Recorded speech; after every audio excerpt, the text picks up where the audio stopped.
Bismillahirrahmanirrahim. Assalamualaikum warahmatullahi wabarakatuh. Alhamdulillahirabbil alamin wassalatu wassalamu ala asyrafil anbiya wal mursalin nabiyina wa habibina Muhammadin wa ala alihi wa sahbihi ajma'in. Amma ba'du, wa muslimin rahimakumullah. Waktu sejenak kita dengarkan bersama sabda Rasulullah sallallahu alaihi wasallam, kun fid dunya ka'abiri sabilin. Jadilah kamu hidup di dunia ini seperti orang yang bepergian melintasi jalan. Jadi Rasulullah sallallahu alaihi wasallam berpesan kepada kita agar kita sadar sesadar mungkin, agar kita bangun, tidak malas, tidak tidur. Pemikiran kita ini bahwa dunia ini tidak lama. Kata Rasulullah, dunia ini ibarat orang yang naik kendaraan menuju suatu tempat.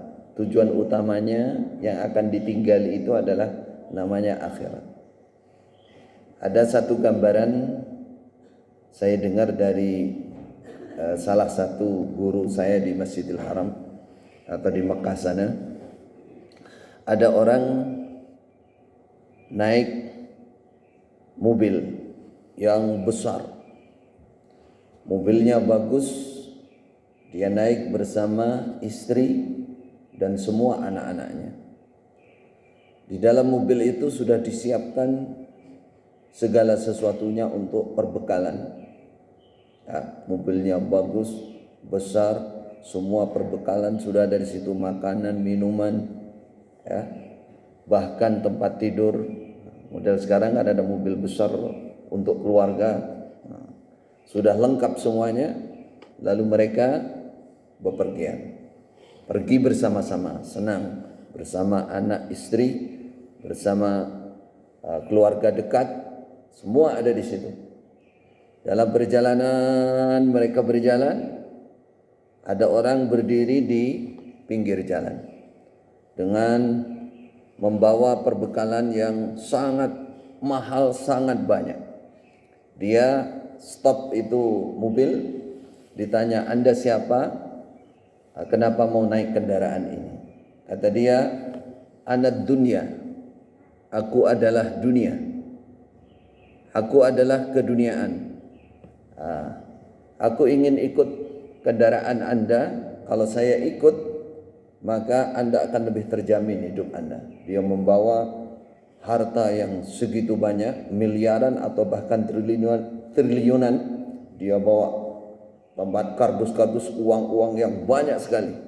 Ya, bukan hanya uang, berlian, apapun yang diperlukan dia bawa. Si bapak ini, dia bilang kepada istrinya, "Bagaimana, Dek? Orang ini kita bawa naik bersama kendaraan kita sehingga kita lebih terjamin dalam hidup ini." Kata istrinya, "Ya, oke-oke saja. Tempatnya masih longgar. Dan ini juga tidak merugikan kita. Bahkan ini akan menjamin kehidupan kita. Mau kita hidup seberapapun tahun kita dengan uang yang dia bawa itu, tenang sudah." Kemudian anak-anaknya dia tanya, "Bagaimana anak-anak di belakang? Setuju semua?"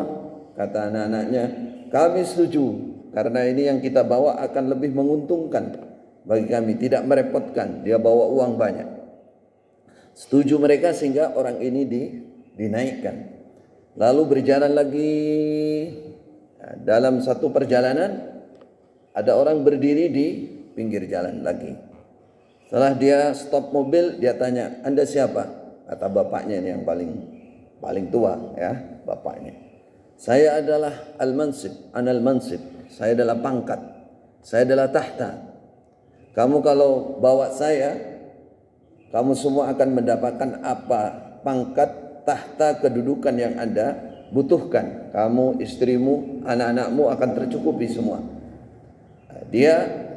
Bapak ini tanya kepada istrinya, "Bagaimana, Dek? Kamu setuju?" Setuju. Anak-anak di belakang setuju. Semua setuju. Enak sudah, dia kalau hanya pingin pangkat apapun dia tinggal telepon saja. Kamu mau posisi di mana, mau jadi lurah, bupati, camat, bupati, gubernur, menteri, presiden, ada di tangan saya semua, kata orang ini. Akhirnya semua setuju, naikkanlah orang ini. Sehingga mereka hidup di dalam perjalanan ini semakin senang, semakin bahagia karena semuanya tercukupi. Ya, dia sudah bawa perbekalan, kemudian dia naikkan apa itu dunia, kemudian naikkan lagi tahta, pangkat, dia naikkan lagi, semua serba ada di situ. Lalu lanjutlah perjalanan ini. Suatu saat ada orang berdiri lagi dan stop mobil itu. Dia katakan, Anda siapa? Kenapa mau ikut kami?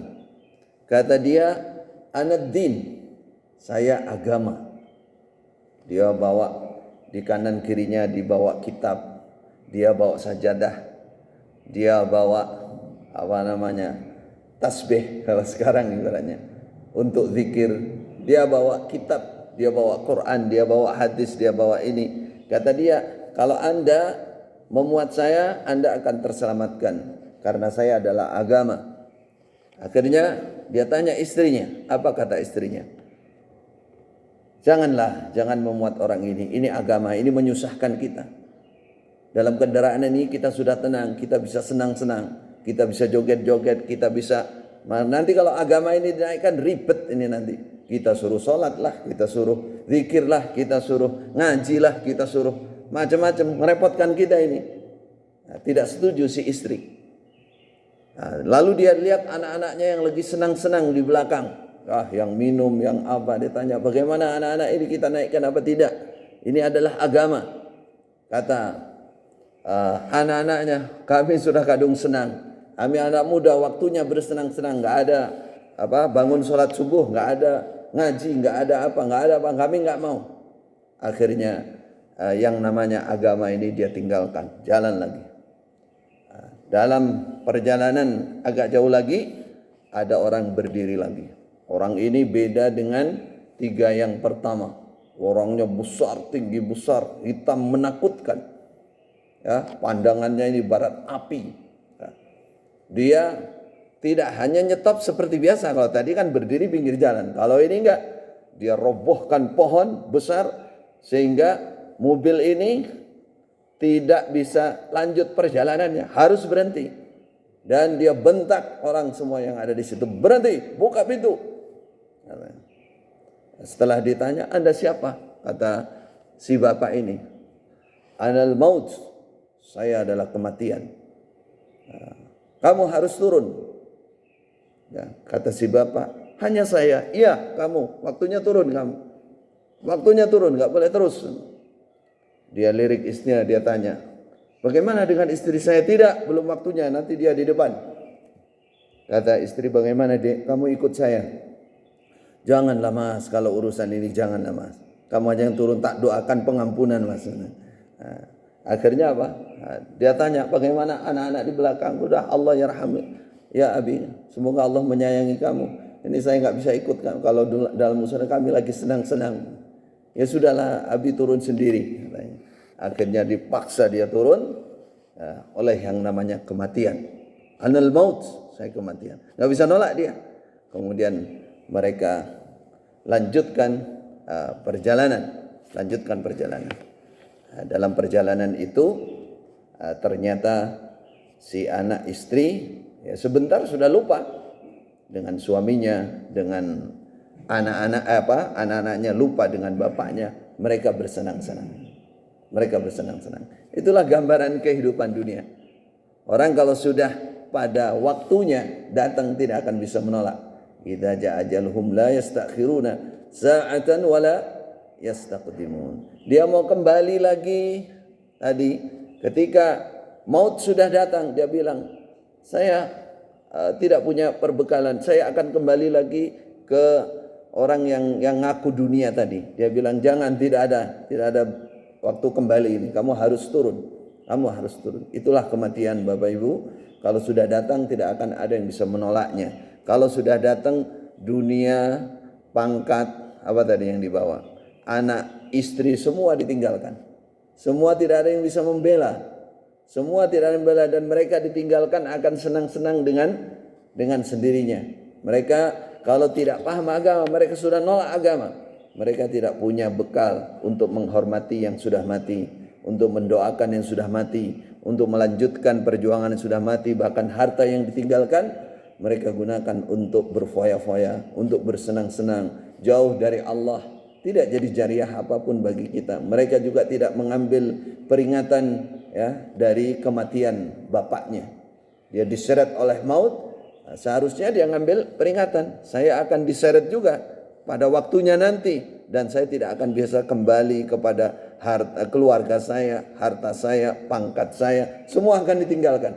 Nah, itulah kisah rihlatud dunya namanya. Rihlah perjalanan hidup kita di dunia. Kalau sudah datang waktunya tidak akan bisa kembali lagi, tidak akan bisa diulangi lagi. Maka kesempatan baik kata Rasulullah sallallahu alaihi wasallam, sadarlah Anda bahwa Anda seperti orang naik kendaraan. Pada saatnya Anda akan turun dan tidak bisa naik lagi, maka manfaatkan agama ya. Naikkanlah agama itu. Tadi kerugian besar kan karena dia enggak menaikkan yang stop tadi, ini agama. Dia tidak mau. Karena agama itu akan membawa kita kebahagiaan di dunia sampai di akhirat nanti. Semoga Allah memberkahi kita. Fa jazakumullah khairah. Mohon maaf saya juga buru-buru ke penerbangan ini jam 7. Jazakumullah khairah. Kurang lebihnya mohon maaf. Wassalamualaikum warahmatullahi wabarakatuh.